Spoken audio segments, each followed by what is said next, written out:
अस्सलाम वालेकुम। कुछ दिन पहले मैंने पोस्ट की थी वन पेपर की प्रिपरेशन के लिए, तो उसमें जो लोग इंटरेस्टेड हैं उनको मैं बता देता हूं कि आप कैसे प्रिपरेशन कर सकते हैं पीपीएससी की।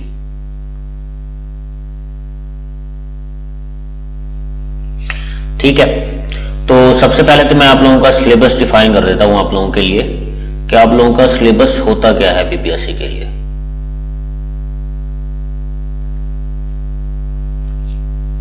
मोस्टली जो पोस्ट आती हैं जनरल नॉलेज बेस्ड, तो उन पे जो सिलेबस होता है वो सेम ही होता है। जो ग्रेजुएशन बेस पे सीट होती हैं मोस्टली पीपीएससी के, उनका सिलेबस सेम ही होता है। उसमें लिखा होता है वन पेपर एमसीक्यूज 90 मिनट्स और 100 उसमें एमसीक्यूज होते हैं। Current affair, Pakistan affair, basic geography होती है आप लोगों की, और आप लोगों का इस्लामिक स्टडीज, कंप्यूटर और बेसिक उर्दू और मैथमेटिक्स, तो ये उसमें शामिल होता है। लेकिन इतना कुछ पढ़ने के बाद जो मैंने उसका सिलेबस डिफाइन किया, मैंने सिलेबस को कुछ बिल्कुल ही अलग कर लिया। सिलेबस को ना मैंने उनको पॉइंट्स बना लिए कि मुझे क्या क्या चीजें पढ़नी है वन पेपर के पॉइंट ऑफ व्यू से। अब मैं अगर स्टार्ट में बात करूं, आप लोगों को स्लाइड शो हो रही होगी एक। सबसे पहले हमें हिस्ट्री पढ़नी पड़ती है। अब हिस्ट्री का क्या है, आप अकेडमीज में भी चले जाएं तो वो आप लोगों को हिस्ट्री वो पढ़ाते हैं 7-12 से। ठीक है, यहां पे मैंने 7-12 इसीलिए लिखा हुआ है कि वो 7-12 से पढ़ाते हैं, लेकिन एक्चुअली ये 7-12 से नहीं पढ़नी होती। हमें ये हिस्ट्री इससे भी पहले पढ़नी होती है। हमें हिस्ट्री को स्टार्ट करना होता है 30,000 BCE, बिफोर कॉमन इरा। ठीक है, ये जिसे पहले सीई बोलते थे, जिसे बीसी बोलते थे पहले, ठीक है ना। इसे पहले क्या बोलते थे, बीसीई को बीसी, बिफोर क्राइस्ट। और जो प्रेजेंट डेज हैं उन्हें हम एडी यूज करते थे उनके लिए, लेकिन अब इसके लिए यूज होता है CE, common era. BCE before common era और सीई कॉमन इरा। हजरत ईसा अलैहिस्सलाम से पहले का जितना भी दौर है उसे हम बीसी लिखा करते थे, बीसी, और जिसे मॉडर्न डेज में आज बीसीई लिखा जाता है। और हजरत ईसा अलैहिस्सलाम की पैदाइश के बाद से जितना भी टाइम था उसे हम एडी या सीई, आजकल सीई लिखते हैं, कॉमन एरा। आपको ये सीई नजर आएगा जिन्हीं की बुक्स है उनमें, एडी आपको कम ही नजर आएगा। तो ये हमें पढ़ना होता है 30,000 BCE से हमें कहां तक पढ़ना है, 2021 आ गया। तो हमें ये सारी हिस्ट्री पढ़नी पड़ेगी। अब ये सारी हिस्ट्री का मतलब है थ्योरी नहीं पढ़नी आप लोगों ने जस्ट एमसीक्यूज के पॉइंट ऑफ व्यू से आपने कोई इवेंट आपने है उसकी आपने डेट याद रखनी है और उसका ईयर आप लोगों ने याद रखना है।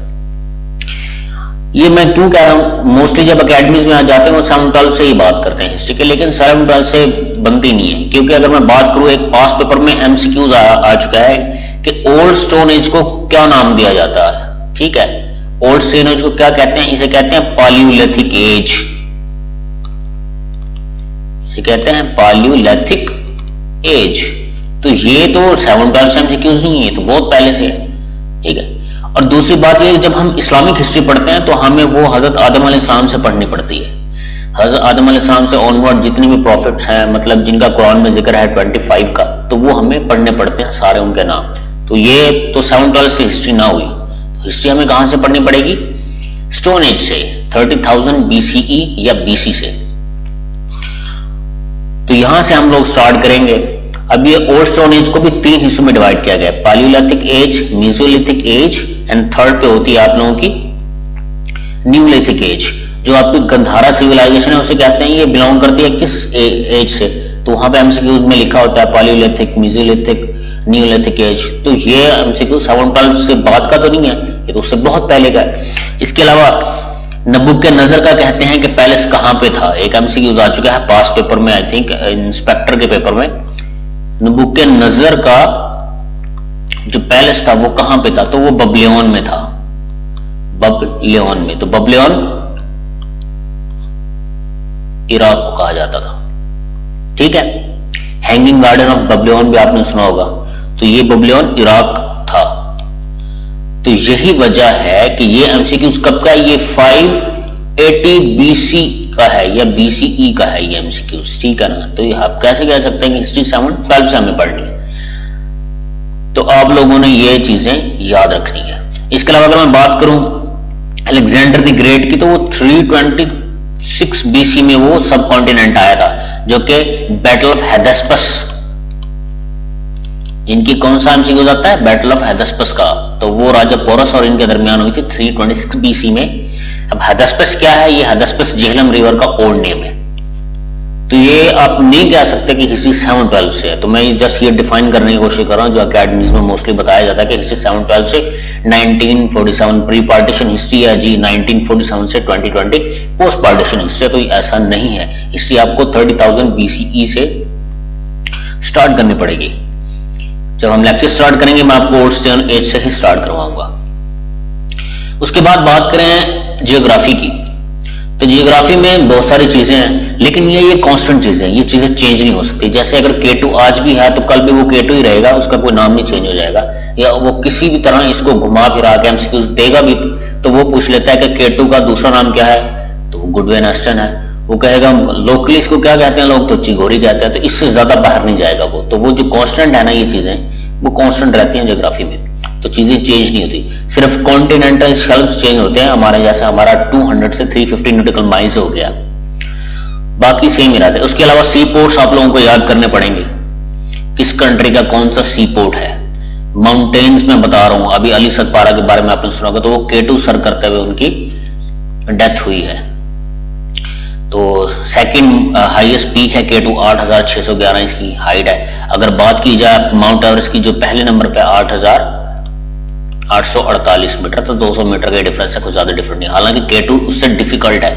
अगर मैं माउंट एवरेस्ट की बात करूं तो माउंट एवरेस्ट कुछ इस तरह से है, मतलब आप यहाँ पे इजीली रोप की मदद से कहीं भी जा सकते हैं, लेकिन K2 जरा डिफरेंट है। K2 कहीं पे आप जा सकते हैं इजीली, फिर ये बिल्कुल स्ट्रेट वॉल की तरह हो जाती है, ठीक है, ये स्ट्रेट वॉल की तरह जो हो जाती है ना, तो वहां पे फिर चढ़ना इन एरियाज में या इस एरिया पे चढ़ के सबमिट करना, तो ये डिफिकल्ट है, तो इसलिए K2 डिफिकल्ट है। इसी तरह नागा पर्वत जो हमारे हिमालय में है, उसे भी किलर माउंटेन के नाम से जाना जाता है। इसके अलावा डिफरेंट जो आपके कॉन्टिनेंट्स है, उनमें डिफरेंट माउंटेन रेंजेस है, उनके नाम आप लोगों को याद।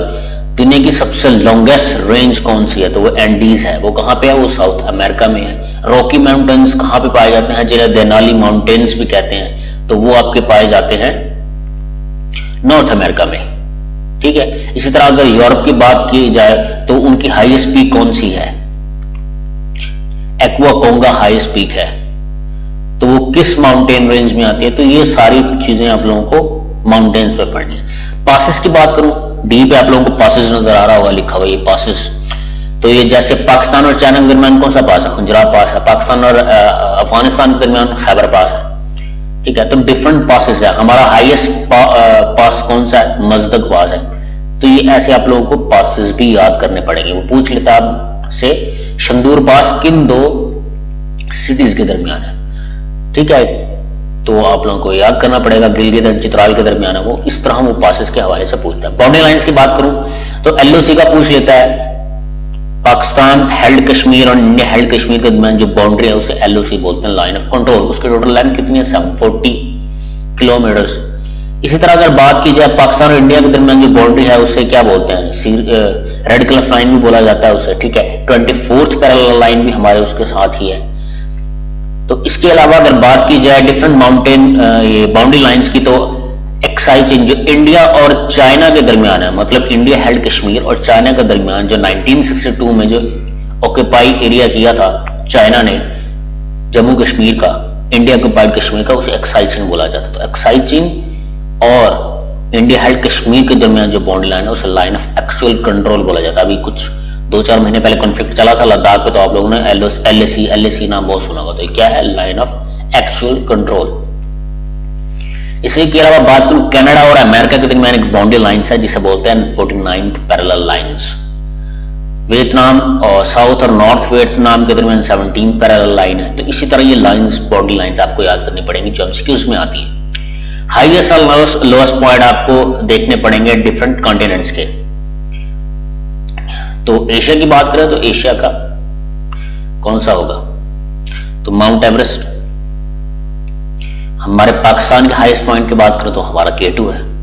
अगर हमारे लोएस्ट पॉइंट की बात करें तो हमारा कराची, अरेबियन सी, क्योंकि ये जो जितनी भी हम हाइट देखते हैं ना, हम कहते हैं माउंटेन की इतनी हाइट है ये, तो वो सी लेवल से हाइट होती है उसकी।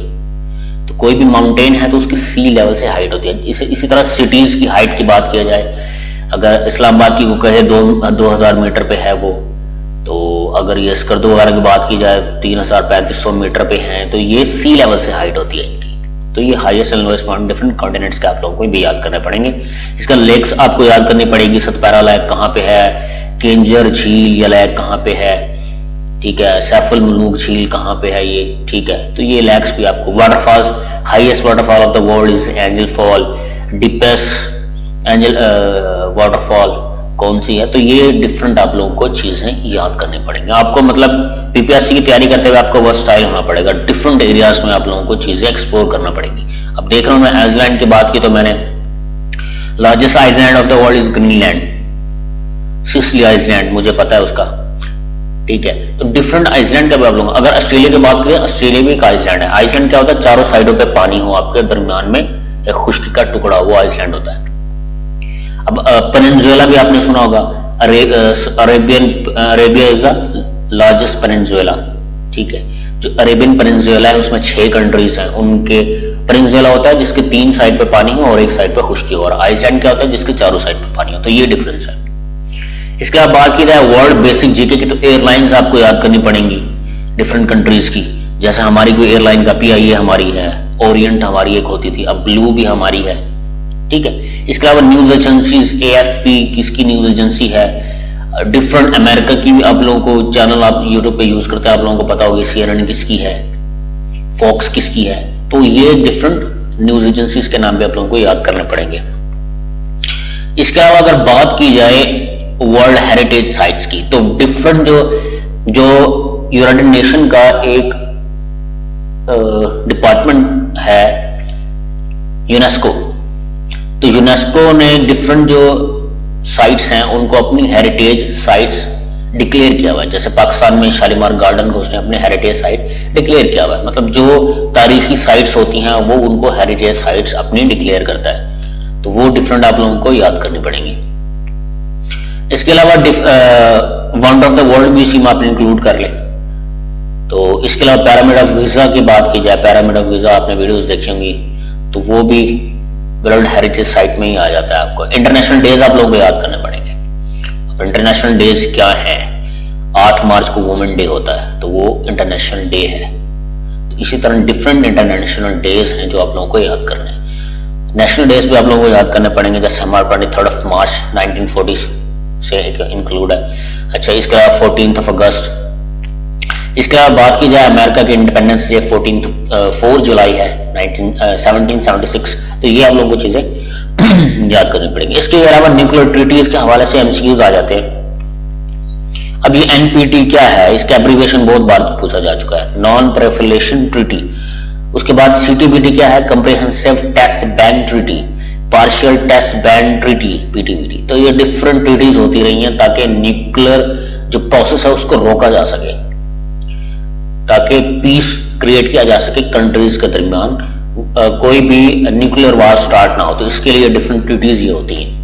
उसके बाद ऑर्गेनाइजेशन मैं बता चुका हूं पहले, जैसे यूएन को यूनाइटेड नेशन ऑर्गेनाइजेशन, ये कब बनी थी, 1945 में ये बनी थी। यूनिसेफ इसी का एक हिस्सा है, WTO वर्ल्ड ट्रेड ऑर्गेनाइजेशन इसी का है हिस्सा। यूनिसेफ चिल्ड्रन से रिलेटेड है, United nation international child emergency fund इसका एब्रिविएशन है। ये WTO वर्ल्ड ट्रेड ऑर्गेनाइजेशन है, ये कब बनी थी, इसका हेडक्वार्टर कहाँ पे है। IMF क्या है, इंटरनेशनल मॉनेटरी फंड, इसका हेडक्वार्टर कहाँ पे है, ये कब बनी थी। वर्ल्ड बैंक कब बना था और इसका पर्पस क्या है, IMF का मोटो क्या है, UNO का मोटो क्या है। उसका डिफरेंट जो कंट्रीज ने बनाई हुई हैं, G8, G20, G7, ये आपके डेवलप्ड कंट्रीज हैं, ये G7।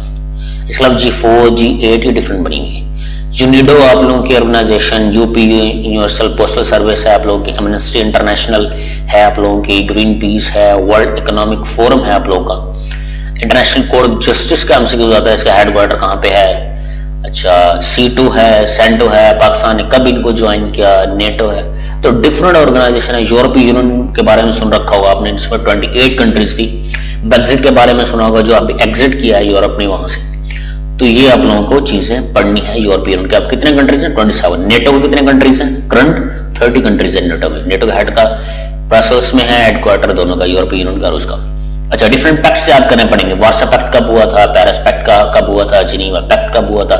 जिनीवा अकॉर्ड के बारे में सुना है आप लोगों ने? 1988 में ये हुआ था, जिसके बाद विथड्रॉ किया था रशिया ने फ्रॉम अफगानिस्तान। तो ये आप लोगों ने याद रखना है। इसके बाद इंग्लिश हम लोगों को पढ़नी है, क्योंकि अब इंग्लिश की अगर सब इंस्पेक्टर की बात करूं तो उसने क्या किया है यहाँ पे सब इंस्पेक्टर में, एसआई में उसने किया 40% की उसने इंग्लिश की है, 40% का कंप्यूटर है, 80 हो गया, 20% का उसने जीके का दिया। तो ये हमारा बड़ा इंपॉर्टेंट है, क्योंकि ये दोनों कंप्यूटर और ये आप लोगों की इंग्लिश, ये दोनों वीक होती हैं स्टूडेंट्स की मोस्टली। तो इसमें इतने कोई डिफिकल्ट बात नहीं है। प्रपोजिशन आप लोगों को जो पास पेपर में आ चुकी हैं आप उन्हीं को क्रैमिंग कर लें तो वो ही आती है, मोस्टली रिपीट होती है। एक दो न्यू होती हैं तो उससे आपको इतना फर्क नहीं पड़ता, और जो आपके पास पेपर में आ चुके हैं उनको प्रैक्टिस कर करके आप लोगों की वो भी ठीक हो जाते हैं। उसके बाद इडियम्स की बात करें, वो भी पास पेपर से रिपीट हो रहे हैं, बहुत कम आते हैं इडियम्स। सिनोनिम्स एंटोनिम्स पास पेपर से आप, मैंने जब किया था मैंने सारे के सारे जो पास पेपर में सिनोनिम्स एंटोनिम्स है मैंने वो अलग पेजेस पे लिख लिए थे। मेरे पास 50 पेजेस बने थे, वो उनके मीनिंग्स, उनके सिनोनिम्स एंटोनिम्स मैंने वो फिर वो डेली बेसिस पे मैं 2-3 पेजेस उसके पढ़ता था, तो मुझे सारे याद हो गए थे। तो डायरेक्ट एंड डायरेक्ट आप लोगों को करने हैं, एक्टिव पैसिव करने हैं। आपको टेंसेस आते होंगे, ये दोनों चीजें आपको इजी हो जाएंगी, क्योंकि ये एक टेंस से दूसरे टेंस में कन्वर्जन ही होती है डायरेक्ट एंड डायरेक्ट की। तो और जो आपको एक्टिव पैसिव वाइज है, इसमें हर टेंस अपने अगले टेंस को यूज कर रहा होता है। तो ये जब पढ़ेंगे तो आप लोगों को पता चलेगा। ये अब हमारा वो तो है नहीं कि हम 8th 9th में तो है नहीं कि हम इसको स्टार्ट करेंगे ता है ती है, तो हम इसको बड़ा उस पॉइंट ऑफ व्यू से करेंगे कि हमारे एमसीक्यूज हो सके। उसके बाद बेसिक ग्रामर आप लोगों को करनी पड़ेगी। वर्ब क्या है, एडवर्ब क्या है, नाउन क्या है, प्रोनाउन क्या है, पर्सनल प्रोनाउन क्या है। तो ये डिफरेंट जो है ग्रामर्स के चीजें ये आप लोगों को करनी पड़ेंगी। इसके अलावा सेंटेंस करेक्शन भी हम लोग करेंगे, सेंटेंस करेक्शन भी हम लोग करेंगे। इसके हवाले से काफी एमसीक्यूज आने लग गए हैं। तो ये 3 से 4 इसकी टाइप्स हैं, टाइप 1 0 टाइप, टाइप 1, टाइप 2 और टाइप 3। ये टाइप 3 टाइप हम कर लेंगे तो हमारी ये सेंटेंस करेक्शन भी हो जाएगी। उसके बाद एवरीडे साइंस की बात करें, यूनिवर्स की बात कर ले। सबसे पहले आपकी यूनिवर्स की बात होगी आपसे। यूनिवर्स की बात करूं तो यूनिवर्स की बात करें तो यूनिवर्स तो बहुत बड़ी है, यूनिवर्स को हम कवर नहीं कर सकते। मोस्टली यूनिवर्स से हम इसकी यही आते हैं कि सबसे बड़ी गैलेक्सी कौन सी है, तो एंड्रोमेडा गैलेक्सी सबसे बड़ी गैलेक्सी है यूनिवर्स में। हमारी कौन सी गैलेक्सी है, हमारी एंड्रोमेडा गैलेक्सी सबसे बड़ी गैलेक्सी है ना, फर्स्ट नंबर पे ये है। सेकंड पे हमारी गैलेक्सी आती है जिसे हम बोलते हैं मिल्की वे गैलेक्सी। क्या बोलते हैं, मिल्की वे गैलेक्सी।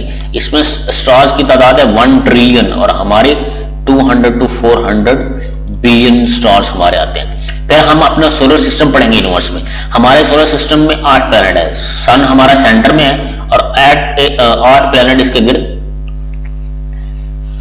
सर्कुलेट कर रहे हैं। उनमें कौन कौन से हैं, सबसे पहले हमारे पास क्या है, मैंने आप लोगों को ट्रिक्स भी बताई थी last time. My very educated mother just server food, आप लिख लेंगे। सबसे पहले आता है मरकरी जो सबसे करीब है, ये सबसे छोटा भी है। फिर आता है वीनस, फिर आता है हमारा अर्थ, फिर आती है Mars, then we have Jupiter, सबसे बड़ा प्लेनेट है ये। इसे फील्ड स्टार भी बोलते हैं। ये स्टार बनना चाहता था लेकिन बनने इसका प्लेनेट बन गया। ठीक है, इसके अलावा बात करें तो सैटर्न है, उसके बाद हमारे पास क्या है, यूरेनस है, और उसके बाद लास्ट पे हमारा कौन सा है, नेपच्यून। प्लूटो को निकाल दिया गया था, उसे डिवार्फ प्लैनेट कहते हैं। डिवार्फ प्लैनेट क्या था जब डिटेल में पढ़ेंगे तो बताऊंगा आप लोगों को। तो यहाँ पे सबसे हॉटेस्ट वेनस है, और इसकी एक और खास बात है कि ये उल्टा चलता है। मतलब उल्टा चलता है कि हमारे जो अर्थ है ये वेस्ट टू ईस्ट मूव करती है। हमारी अर्थ कैसे मूव करती है, ये अर्थ है ना हमारी, ये टॉप पे नॉर्थ पोल है, ये साउथ पोल है, तो ये west to east you move करती है। ठीक है ना, अब ये 3D में नहीं दिखा सकता मैं, तो ये ऐसे ये मूव करती है यूं अपने गिर्द ना। तो इसका जो टॉप मोस्ट पॉइंट है वो नॉर्थ पोल है, जो नीचे वाला पॉइंट है वो साउथ पोल है, क्योंकि टुवर्ड साउथ है। तो ये जो लाइंस होती हैं इनके, हम जो नॉर्थ साउथ लाइन इसको बोलते हैं हम लॉन्गिट्यूड, और वेस्ट टू ईस्ट जो लाइन होते हैं इन्हें हमें लैटिट्यूड बोला जाता है। ठीक है, तो ये जो वीनस है ये उल्टा घूमता है, ये ईस्ट टू वेस्ट घूमता है। मतलब कि हमारी मशरिक से सूरज निकलता है, मगरिब में गरूब होता है, इसका मगरिब से निकलता है और मशरिक में गरूब होता है, तो इसका ये डिफरेंस है। और एक और प्लेनेट है जिसके गिर्द रिंग्स हैं, अब देखेंगे ना सैटर्न की आप पिक्चर देखेंगे तो आपको ये नजर आएगा, ये इसके गिर्द ना ये रिंग्स बनी हुई है, इस तरह ना ये रिंग्स बनी हुई है, दरमियान में सैटर्न है उसके गिर्द रिंग्स बनी हुई है, ये तो बहुत क्लियर रिंग्स सैटर्न से गिर्द है। सबसे ज्यादा जो सैटेलाइट है, नेचुरल सैटेलाइट जिसे मून बोला जाता है, वो जुपिटर के हैं। जुपिटर के 4 जो हैं वो मून वो नोन है। सैटर्न के मून्स पे भी काम चल रहा है, इसका सैटर्न का एक मून बिल्कुल बर्फ का बना हुआ है, ठीक है, यूरोपा जिसे बोला जाता है, उस मून का नाम है यूरोपा। तो इसके अलावा विटामिन का भी एमसीक्यूज होता है, विटामिन ए की कमी हो तो क्या होगा, बी की कमी हो तो क्या होगा, सी की कमी हो तो क्या होगा, बर्बरी कैसे होती है, विटामिन बी की कमी से होती है, विटामिन सी की कमी से क्या होता है, विटामिन डी की कमी से रिकेट्स होता है, ग्लैंड्स हैं, मास्टर ग्लैंड्स कौन सा है, डिफरेंट ग्लैंड्स के नाम आप लोगों को कहेंगे, सबसे छोटा ग्लैंड कौन सा है। तो इसके अलावा ह्यूमन स्ट्रक्चर के बारे में आप लोगों को बोन्स पूछ ली जाती हैं, फेस में हमारे कितनी बोन है, स्कुल में कितनी बोन है, हमारी जो रीढ़ की हड्डी जो है उसकी लेंथ कितनी है, ठीक है। उसके अलावा डिजीजेस आप लोगों की आती हैं डिफरेंट, बैक्टीरिया से कौन सी डिजीज होती है आप लोगों की, टीबी की बैक्टीरिया से होती है, अच्छा वायरस से कौन सी डिजीज होती हैं, तो पूछ लेगा ये जो डिजीज है ये वायरल है या ये बैक्टीरियल है। इसके अलावा ऑर्गन्स के बारे में एमसीक्यूज आ जाए आप लोगों का, लार्जेस्ट ऑर्गन कौन सा है आप लोगों का, डिफरेंट ऑर्गन्स के बारे में ह्यूमन के वो एमसीक्यूज कर सकता है। किडनी का काम क्या है, ठीक है, तो हार्ट की 1 मिनट में पंपिंग कितनी होती है, कितना लीटर ये ब्लड को पंप करता है 1 मिनट में, हार्ट बीट पर मिनट कितनी होती है, तो हार्ट डिजीज के बारे में पूछेगा, ब्लड की डिजीज जो है ल्यूकीमिया जो ब्लड की डिजीज है उसके बारे में वो पूछेगा, डिफरेंट मतलब आपसे वो एमसीक्यूज पूछ सकता है एवरीडे साइंस में। तो अब तो ये काफी डीप भी ले जाने लगा है, लेकिन वो 1-2 एमसीक्यूज होते हैं, मोस्टली जो होता है वो एवरीडे साइंस होता है, जो हमने चीजों को सुना हुआ होता है, ये चीजें वही आई होती है मोस्टली। उसके बाद अगर बात की जाए ऑर्गेनाइजेशन, कुछ मैंने डाली है, sports organization IOC, international Olympic committee, ठीक है, फीफा।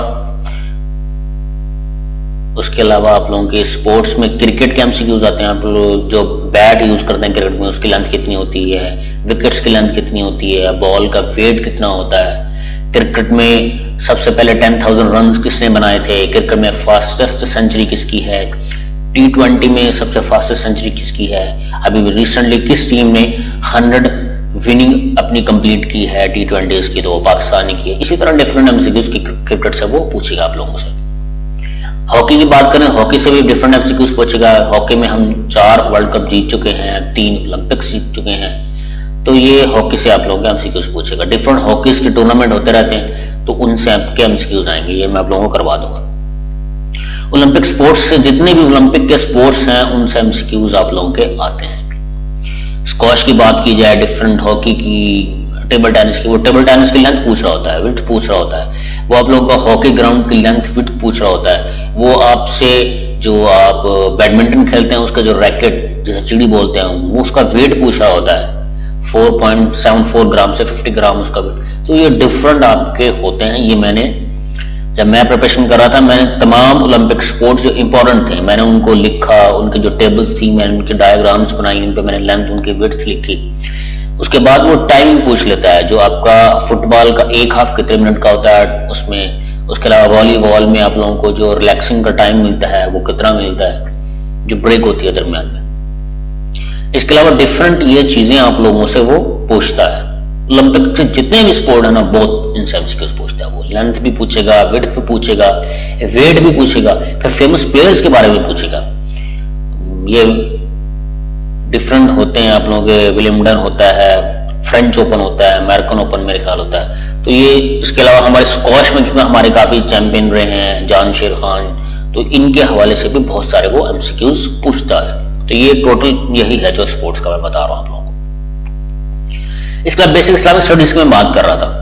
अब यहाँ पे क्या आपको हजरत आदम अलैहिस्सलाम से स्टार्ट करना पड़ेगा, फिर उनके 2 बेटे थे, हाबील काबील, किसने किसको कत्ल किया, फिर अल्लाह ताला ने उनको तीसरा बेटा दिया शीश अलैहिस्सलाम, फिर आगे हजरत नूह अलैहिस्सलाम है, हजरत इब्राहिम अलैहिस्सलाम है, हजरत इदरीस अलैहिस्सलाम है। हजरत इब्राहिम अलैहिस्सलाम के आगे 2 बेटे हैं, इस्माइल और इसहाक। इस्माइल के बाद डायरेक्ट डिसेंडेंट जो हैं इस्माइल के नस्ल में से जो नबी है ना आगे, वो सिर्फ हजूर पाक सल्लल्लाहु अलैहि वसल्लम है। जो हजरत इसहाक अलैहिस्सलाम है उनकी लड़ी से फिर हजरत मूसा और हारून और वो जो ज्यूस के पास जितने भी अंबिया कराम है ना, वो लड़ी वो वहां पे, ये दो मतलब शाखें हैं जो चलती हैं।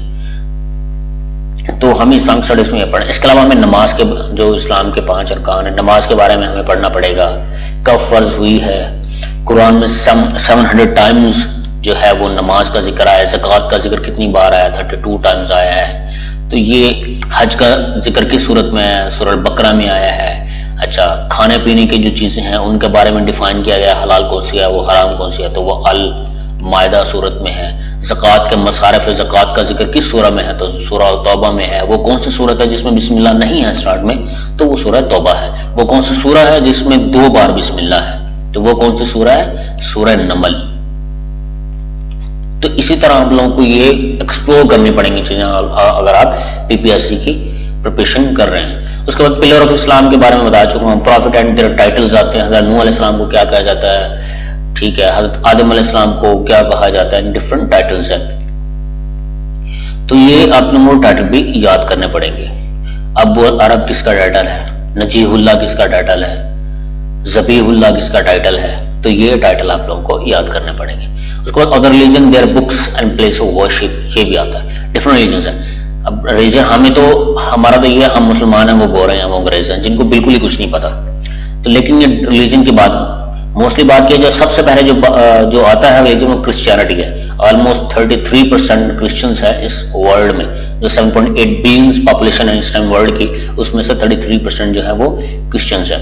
उसके बाद बात की जब मुस्लिम है वो है 22%।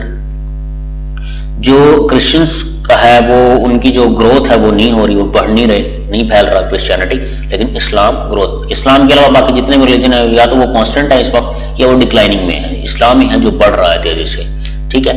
उसके अलावा ताओइज्म है, बुद्धा का आपने सुना होगा, बुद्धाइज्म है, उसकी डिफरेंट बुक्स हैं। अच्छा, कन्फ्यूशियज्म है जो ये फॉलो करते हैं चाइनीज। शिंटोइज्म किसका स्टेट रिलीजन है, जापान का। इसके अलावा डिफरेंट आप लोगों के रिलीजन होंगे, मैं आप लोगों को वो पढ़ा दूंगा और उनकी बुक्स के नाम भी पढ़ा दूंगा। स्टूपा, ठीक है, द एनालिटिक्स। लुनफू किसकी बुक है, किस रिलीजन की बुक है, जैसे हमारी कुरान मजीद है। अगर बात की जाए ज्यूज की तो उनकी होली बुक कौन से, वो तौरात है। वो किस पे आई थी, हजरत मूसा अलैहिस्सलाम पे। अगर क्रिश्चियंस की बात की जाए इनकी होली बुक इंजील है। जबूर तो रह नहीं गई जो हजरत दाऊद अलैहिस्सलाम पे उतारी गई थी। तो हजरत हमारे नबी पे कौन सी बुक दी गई उन्हें होली, तो वो कुरान मजीद दी गई। तो ये डिफरेंट आप लोगों को रिलीजन्स पे एक्सप्लोर करने पड़ेंगे।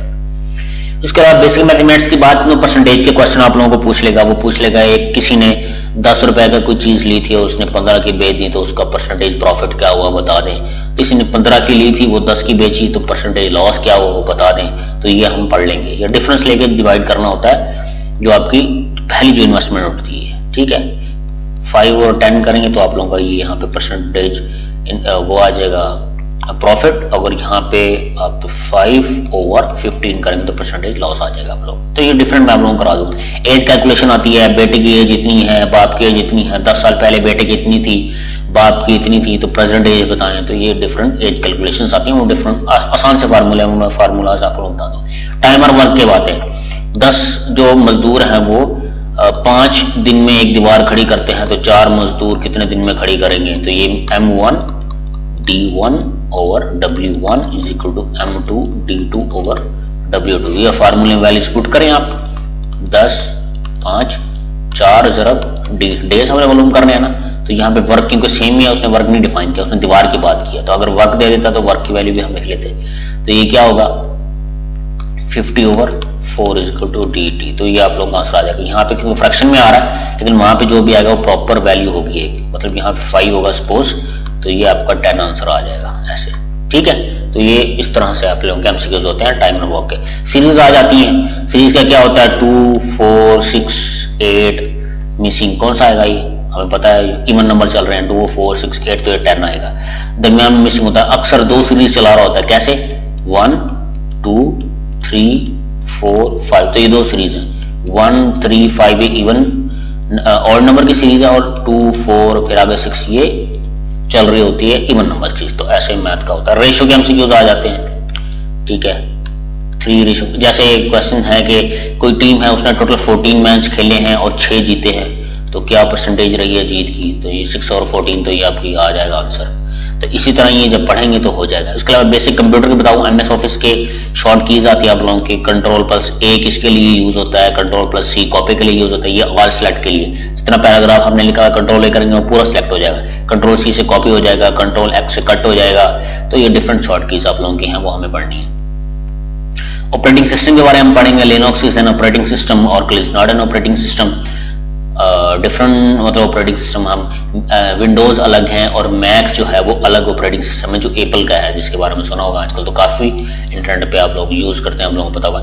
इन्वेंशन इन्वेंटर है, डॉगलस लैकबर्ट ने क्या इन्वेंट किया था, माउस। और फादर ऑफ कंप्यूटर किन्हें बोला जाता है, चार्ल्स बेबेज को बोला जाता है। फादर ऑफ इंटरनेट किन्हें बोला जाता है, बेंटन सर्फ को बोला जाता है। फादर ऑफ गूगल कौन है, Larry Page and Tim Berners Lee. Apple के फादर कौन है, स्टीव जॉब्स, सबको पता है। तो ये इस तरह से हमने ये चीजें एक्सप्लोर करनी है। टेलीफोन किसने बनाया था, अलेक्जेंडर ग्रैहम बेल ने बनाया था।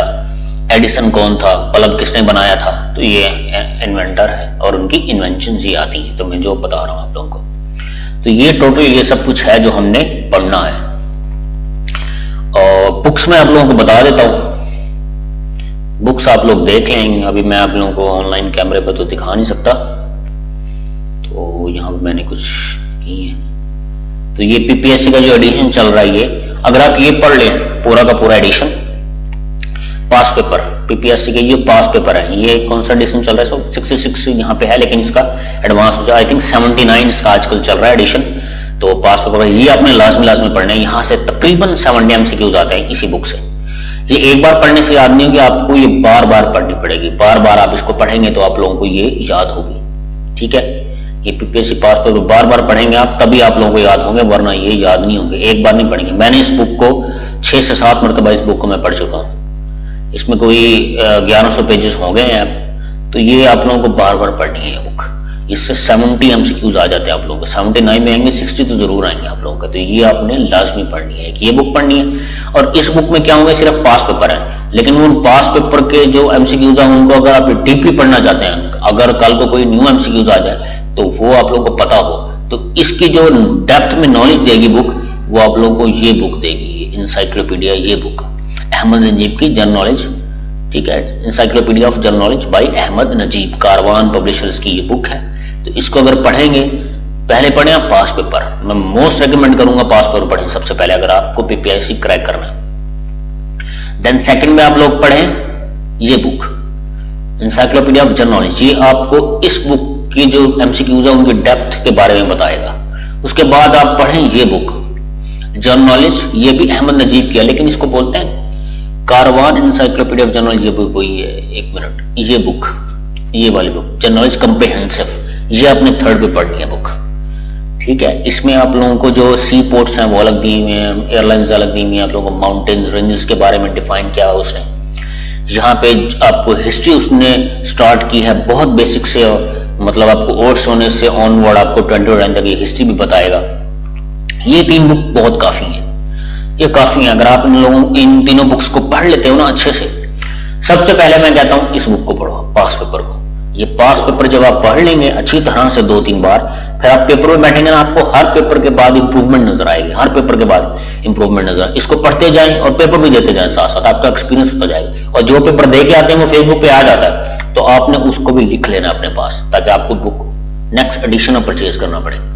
और वैसे भी जो सुबह पेपर हुआ है उससे भी सेकंड टाइम वाले पेपर में 2-3 एमसीक्यूज आ सकता है, तो आपने बिल्कुल अटैच रहना है। 24 घंटे आपने इसी माइंडसेट के साथ रहना है कि मैंने कोई एमसीक्यूज नहीं छोड़ना पीपीएससी का, ठीक है। कुछ पेपर होते हैं फील्ड से रिलेटेड, तो उसमें 80% होता है सब्जेक्ट रिलेटेड और 20% जनरल नॉलेज होता है। आपने वो 20% भी नहीं छोड़ना, क्योंकि उसमें से भी 2-3 एमसीक्यूज आ जाए, अगर आपके 80 मार्क्स बनते हो तो आप 83 पे जा सकते हैं, ठीक है। मैं डिफरेंट पेपर दे चुका, अब तो कोरोना के बाद बहुत हालात खराब रहे हैं, उससे पहले बहुत अच्छे थे। अब पेपर भी टफ आते थे लेकिन मेरिट भी हाई होता था, 83-84 पे हम होते थे, लेकिन उसके बाद भी हमारा कुछ नहीं बन रहा था, क्योंकि मेरिट काफी हाई चल रहा था। ये आपने जिलादार का भी मेरिट देखा होगा, लेकिन आप लोगों ने अपने माइंड में रखना है कि उन्होंने जो पेपर दे रहे थे वो 90 नंबर के एमसीक्यूज उनको दे रहे थे, ठीक है। तो आपने ऐसी प्रिपरेशन करनी है कि आप पेपर लिए बिना आपके 90 प्लस आए। जब आपके 90 प्लस आएंगे और उसके आएंगे 90, तो वो आपका कुछ नहीं बिगाड़ सकता, फिर वो पेपर खरीद के भी आपसे पीछे है। तो आपने इस तरह कंपटीशन करना है। जो रीजनल लेवल की सीट है वहां पे इन्होंने क्या किया होगा, मैक्सिमम 80 एमसीक्यूज दिए होंगे उनको, 90 नहीं दिए होंगे रीजनल लेवल पे, क्योंकि रीजनल लेवल का मेरिट लो होता है, ठीक है। और जो मेहनत करने वाले थे वो ऑलरेडी 80 प्लस थे, तो वो उनको तो वो पेपर खरीद के भी कुछ नहीं कर सके होंगे उनका। तो इस माइंडसेट के साथ आपने चलना है कि मैंने खुद को 85 करना है किसी तरह। मेरी बैलेंस है मेरिट 60 चल रहा है, मेरी बैलेंस है मेरिट चल रहा है 10, मुझे उससे कोई फर्क नहीं पड़ता, मुझे 85 चाहिए अपनी, मुझे एफर्ट चाहिए अपनी, मुझे 85 चाहिए। कोई पेपर हो मेरे 85 से नीचे मार्क्स ना हो, ज्यादा टफ से टफ पेपर हो मेरे 70 प्लस हो, 70 से नीचे मैंने रहना नहीं है। और ये जो पास पेपर है ये आपको इस काबिल कर देगा कि आप 70 मार्क्स इजीली ले सकते हैं, लेकिन ये आपको पढ़नी पड़ेगी 2-3 बार। और अब क्योंकि इन्वेस्टिगेशन हो रही है, पेपर लीक नहीं होंगे तो मेरिट बहुत लो होगा। बहुत लो का मतलब है कि 75 प्लस फिर भी रहना है आप लोगों ने, ठीक है। मेरिट यही 75 के करीब 77 यही रहेगा, क्योंकि लोग 4-4 साल से एफर्ट कर रहे हैं, आप लोगों को नहीं पता। तो आप लोग बहुत न्यू हैं, काफी लोग जो यहाँ पे ओल्ड है उनको पता होगा, कोई 2 साल से एफर्ट कर रहा है, कोई 4 साल से एफर्ट कर रहा है, तो उनको compete करना आते ही तो डिफिकल्ट होता है, क्योंकि ये जनरल नॉलेज है, विद पैसेज ऑफ टाइम आपका नॉलेज बढ़ता जाता है, तो आपको compete करना मुश्किल हो जाता है। अब एक लड़का 4 साल से तैयारी कर रहा है, सॉरी, तो मैंने स्टार्ट किया 1 साल से, तो मैं उसकी 4 साल के नॉलेज को 1 साल में कंप्लीट नहीं कर सकता। लेकिन अगर उसने डेली के 3 घंटे लगाया और मैं डेली के 6 घंटे लगा रहा हूं, तो हो सकता है मैं उसको कंप्लीट कर दूं। क्योंकि मेरे एक जानने वाले हैं, मैंने देखा था उनको, तो वो मुझसे बहुत पहले से 2016 से वो कर रहे थे, लेकिन अभी तक उनको 11 स्केलिंग की जॉब है, लेकिन अभी तक वो 70, 72, 73 से आगे नहीं, क्योंकि वो टाइम नहीं देते। और मैंने स्टार्ट किया था 2019 के एंड में, और मैंने काफी सारे टेस्ट क्लियर किए, जॉब हुई, सब कुछ मैंने वहां पे किया। अभी भी जो पेपर होते हैं मोस्टली मैं बहुत ही डिफिकल्ट पेपर हो तो मेरे 73, 74 होते हैं, वरना 80 प्लस मेरे मार्क्स चले जाते हैं। जो असिस्टेंट एग्रीकल्चर का पेपर हुआ था उसमें मेरे 81 मार्क्स थे। इसी तरह असिस्टेंट डायरेक्टर एंटी करप्शन का हुआ था, उसमें मेरे 81 मार्क्स थे। इंस्पेक्टर का हुआ था, उसमें मेरे 78 मार्क्स थे। हालांकि वो पेपर टफ था क्योंकि वो लीक हुआ था, तो हालात ऐसे ही थे इस बार। लेकिन ये आप लोगों ने अफोर्ड कर लेंगे तो ये एक बार आप पढ़ लेंगे इसको अच्छी तरह, इस बुक को, पास पेपर को और इंसाइक्लोपीडिया को, कंप्रिहेंसिव को, तो उसके बाद आपकी नॉलेज वास्ट हो जाएगी। कहीं महफिल में बैठ के कोई बात हो रही हो ना, आपको काफी चीजें पता होंगी उस टॉपिक के बारे में, और लॉजिकल चीजें पता होंगी क्योंकि आपने बुक से पढ़ा हुआ, ठीक है। तो इसको सिर्फ पीपीएससी की हद तक ना रखिए, रियल लाइफ में भी आपको बहुत सपोर्ट करेंगी ये चीजें। अब इस्लामियत जब पढ़ेंगे आपको पता चलेगा प्रॉफिट हुड क्या चीज है। 25 के 25 नबियों के नाम आप लोगों को याद हो जाएंगे जिनका कुरान में जिक्र है, उनके जो हालात और वाकयात हैं, उनकी कौमों के साथ क्या हुआ, लूत अलैहिस्सलाम की कौम के साथ क्या हुआ था, नूह अलैहिस्सलाम की कौम के साथ क्या हुआ था, सालेह अलैहिस्सलाम की कौम को क्यों मारा गया। तो ये डिफरेंट जो है ना नॉलेज आपको मिल जाएगी। तो मतलब एक अच्छे इंसान में बन सकते हैं उसको पढ़ के, जरूरी नहीं आप जॉब ही करें, ठीक है। तो आप लोगों का एक अच्छा मतलब पर्सनालिटी बिल्डिंग आप लोगों की हो जाएगी, आपका नॉलेज अच्छा हो जाएगा। बाकी अब जो लोग इंटरेस्टेड है मुझे बता देंगे, वो पिछली बार में मैंने किया था, 2-3 लोग से ज्यादा कोई मिले नहीं थे। तो जो लोग इंटरेस्टेड हैं तो आप लोगों को डेली ये पासपोर्ट पढ़ने पड़ेंगे, और साथ हिस्ट्री के लेक्चर्स 1-2 मैंने फिर यूट्यूब पे पोस्ट किए हैं, आप लोग वो देख लीजिएगा। तो मैं आप लोगों को ओल्ड स्टोन एज से 2020 की तमाम हिस्ट्री प्रोवाइड कर दूंगा आप लोगों को, एयरलाइंस वगैरह डिफरेंट, तो डेप्थ में आप लॉजिक के साथ मैं आपको चीजें बता दूंगा। हर एक टॉपिक की मैं आपको बता दूंगा इसकी बेसिक क्या है, ये जो इवेंट हुआ था ये किस वजह से हुआ था। तो ठीक है, इंशाल्लाह फिर जो लोग इंटरेस्टेड होंगे मुझे बता देना, फिर हम स्टार्ट कर लेंगे।